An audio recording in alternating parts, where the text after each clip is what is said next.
ஆன்டிடி injection வந்து positive blood group இருக்கிறவங்களுக்கு வந்து கிடையாது. அவங்களுக்கு வந்து இந்த இன்ஜெக்ஷன் வந்து கொடுக்க மாட்டாங்க. உங்களோட பிளட் குரூப் வந்து நெகட்டிவாக இருக்குது, உங்களோட RH வந்து நெகட்டிவாக இருக்குது அப்படிங்கும்போது இந்த ஆன்டிடி இன்ஜெக்ஷன் வந்து எடுத்துக்க சொல்லுவாங்க.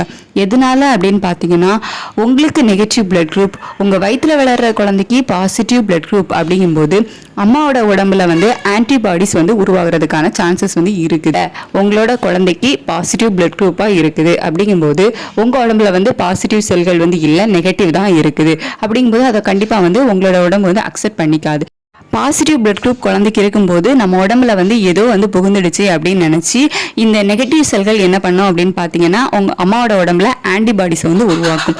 உங்களோட உடம்புல ஆன்டிபாடிஸ் உருவாகக்கூடாது, உருவாகிறத தடுக்கிறதுக்காக கொடுக்கறதான் பார்த்தீங்க அப்படின்னா இந்த ஆன்டி-டி அப்படிங்கிற இன்ஜெக்ஷன். ஒரு 28வது வாரம், ஒரு 7th மந்த் டைமில் வந்துட்டு உங்களுக்கு இந்த ஆன்டி-டி இன்ஜெக்ஷன் கொடுப்பாங்க.